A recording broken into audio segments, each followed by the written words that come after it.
નમસ્તે વિદ્યાર્થી મિત્રો, આજના લેક્ચરમાં આપણે ડિસ્કસ કરીશું થ્રોટલિંગ પ્રોસેસ. ઓકે, તો આગળના લેક્ચરમાં આપણે એન્થાલ્પી વિશે ચર્ચા કરી હતી. હવે એન્થાલ્પી H=U+PV સૂત્ર ધાર્યું. હવે થ્રોટલિંગ પ્રોસેસ એ એન્થાલ્પી માટે ખૂબ જ અગત્યનો ભાગ ભજવે છે. થ્રોટલિંગ પ્રોસેસની વ્યાખ્યા આપવી હોય તો જે પ્રક્રિયા દરમિયાન એન્થાલ્પી અચળ હોય એને થ્રોટલિંગ પ્રોસેસ કહે છે. ઓકે, એની ડેફિનેશન આપણે ઇન ડિટેલ જોઈએ તો throttling process, the throttling process is defined as a process where enthalpy remains constant from state 1 to state 2. Okay, એટલે કે જે કોઈ સ્ટેટ 1માંથી અથવા કોઈ બે સ્ટેટ અવસ્થાઓ છે, એક અવસ્થામાંથી બીજા અવસ્થામાં વાયુ જાય ત્યારે એમની એન્થાલ્પી શું રહે? Remains constant. એન્થાલ્પી બદલાય નહીં. પછી એમનું વર્કડન, એ પ્રક્રિયા દરમિયાન વર્કડન શું હોય? શૂન્ય હોય. અને પ્રોસેસ એડિયાબેટિક હોય તો એનું ઉષ્મા એ પણ શું હોય છે? શૂન્ય હોય છે. તો અહીંયા આપણે 3 પોઈન્ટ નોટ કરીશું. થ્રોટલિંગ પ્રોસેસમાં એન્થાલ્પી કોન્સ્ટન્ટ રહે, વર્કડન 0 હોય અને એડિયાબેટિક પ્રોસેસ માટે ક્યુ ઉષ્મા શું હોય છે? શૂન્ય હોય છે. તો હવે થ્રોટલિંગ પ્રોસેસ સમજવા માટે આપણે એક ઉદાહરણ લઈએ. તો અહીંયા આકૃતિમાં એક ઉષ્માનો અવાહક નળાકાર વિચાર્યો છે. આ ઉષ્માનો અવાહક નળાકાર, આ રહ્યો ઉષ્માનો અવાહક નળાકાર. હવે આ નળાકારમાં એક બાજુ એક પિસ્ટન છે, એટલે કે બંને બાજુ બે પિસ્ટન છે. આ બે પિસ્ટન છે અને વચ્ચે એક પોરસ પ્લગ છે. શું છે? પોરસ પ્લગ. આ પોરસ પ્લગ એ એક છિદ્રાળુ પ્લગ હોય છે જે આપણે અહીંયા આડી લાઈન વડે દર્શાવ્યો છે અહીંયા. ઓકે, આ પોરસ પ્લગ એ કોટન વૂલ અથવા દબાયેલા રેશમના દોરાઓનો બનેલો હોય છે, જેમની વચ્ચેની જગ્યા એ બહુ નાની હોય છે, માઇક્રોન જેટલી હોય છે. બરાબર છે? ઓકે, હવે તેમની વચ્ચે જગ્યા માઇક્રોન જેટલી હોય છે. તેની બીજી બાજુએ ઉષ્મા અવાહક, એટલે કે એક પિસ્ટન અહીંયા લગાવેલું છે અને બીજું પિસ્ટન અહીંયા છે. હવે બીજા પિસ્ટનની આ બાજુ શું લગાવેલું? બીજા પિસ્ટનની જોડે, કે જે જમણી બાજુ છે એની જોડે આપણે પોરસ પ્લગ મૂકેલો છે. હવે આકૃતિમાં દર્શાવ્યા મુજબ ડાબી બાજુ આ જે પિસ્ટન છે એ વચ્ચે શું છે? પિસ્ટન અને આ પ્લગ વચ્ચે શું છે? પોરસ વાયુ ભરેલો છે, જેનું દબાણ PI છે અને વોલ્યુમ VI છે. કદ VI છે અને પ્રેશર PI છે. બરાબર. હવે બીજી તરફ શું છે? પિસ્ટન છે અને એને અડીને શું ગોઠવ્યું છે? પોરસ પ્લગ ગોઠવે છે. તેથી ડાબી બાજુનો વાયુ સમતોલિત અવસ્થામાં રહેલો છે. આ બાજુનો વાયુ કેવો રહેલો છે? સમતોલિત અવસ્થામાં રહે છે. હવે બંને પિસ્ટન એક જ દિશામાં સરકતા વિચારીએ તો બંને પિસ્ટન એક જ દિશામાં સરકતા વિચારીએ આ રીતે, આ દિશામાં. એક જ મિનિટ. આ જે પિસ્ટન છે આ ડાબી બાજુનું, એ પણ આ બાજુ સરકે છે, આ પણ આ બાજુ સરકે છે, પણ પોરસ પ્લગ ત્યાંનો ત્યાં રહે છે. પોરસ પ્લગને આપણે ચેન્જ કરવાનો નથી.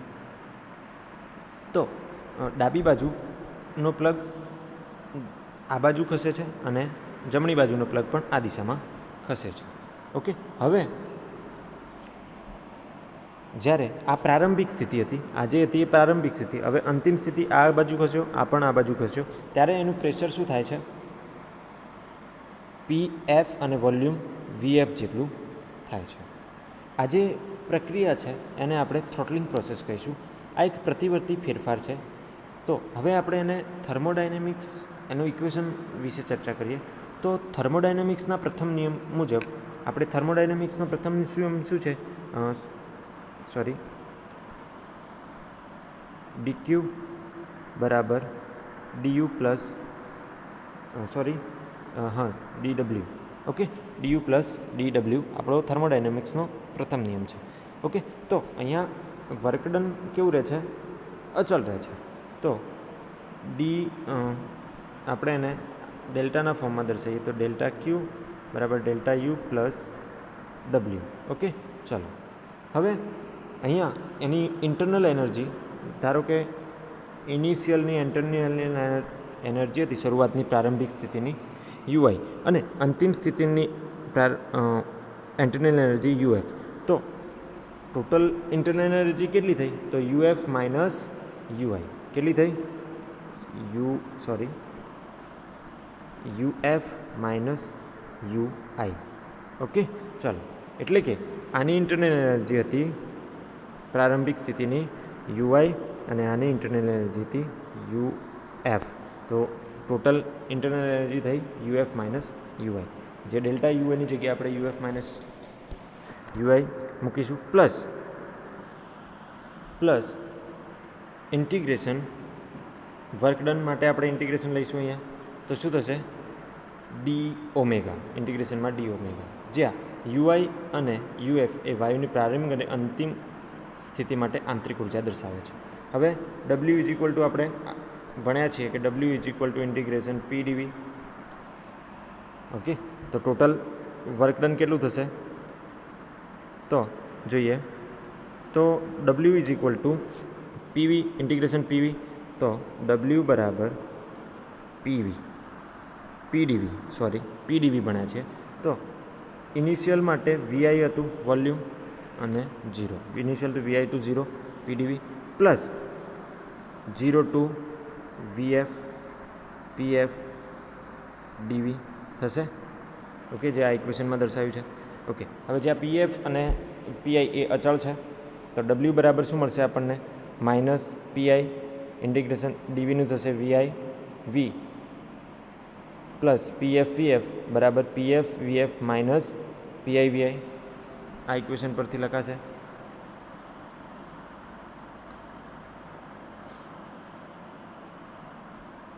ઓકે, હવે જ્યારે અંતિમ સ્થિતિમાં પ્રારંભિક સ્થિતિ અને અંતિમ સ્થિતિ વચ્ચે કોઈ પણ ઉષ્માનો ફેરફાર થતો નથી, માટે ક્યુ ઇઝ ઇક્વલ ટુ 0 લઈ શકીએ આપણે આ ઇક્વેશન માટે. તો ક્યુ ઇઝ ઇક્વલ ટુ અહીંયા શું લઈશું? 0.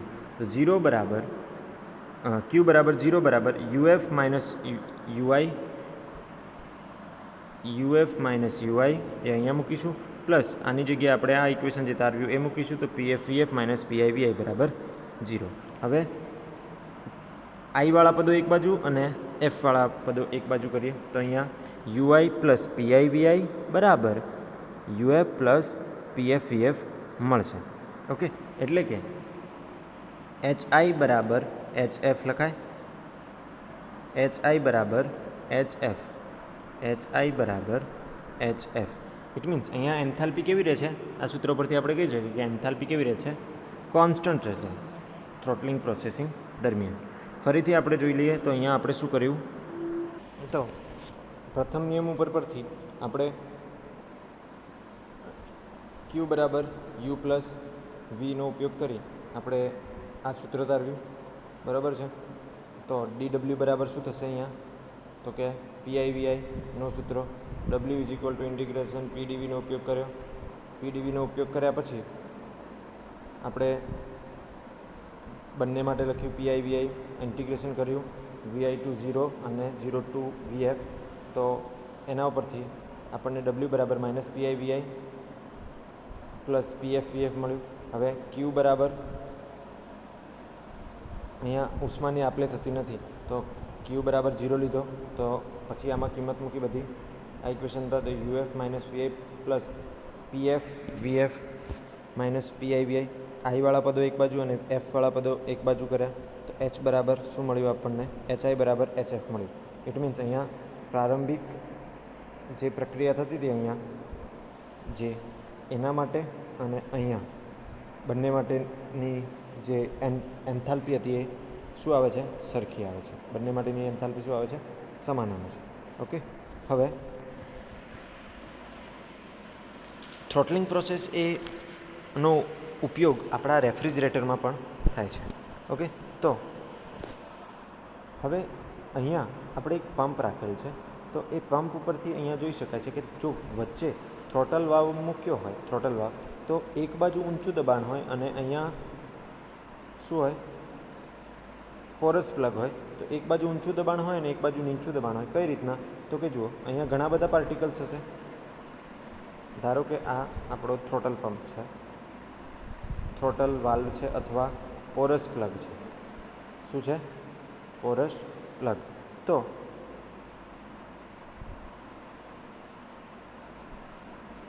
શું છે? પોરસ પ્લગ. હવે અહીંથી ઘણા બધા પાર્ટિકલ્સ છે આમાં, આ બાજુની નળીમાં ઊંચા દબાણે ઘણા બધા પાર્ટિકલ્સ છે. પણ જ્યારે પોરસ પ્લગમાંથી અહીંથી પસાર થશે ત્યારે શું થશે? તો કે અહીંયા તો આ બહુ નાની છિદ્રોવાળી શું છે? જાળી છે. ઇટ મીન્સ રેશમના ટુકડાઓ છે, તો એમાંથી બહુ ઓછા પાર્ટિકલ્સ આમાંથી પસાર થશે. તો અહીંયા આપણને પાર્ટિકલની સંખ્યા ઓછી મળશે અને અહીંયા દબાણ પણ કેવું હશે? નીચું હશે.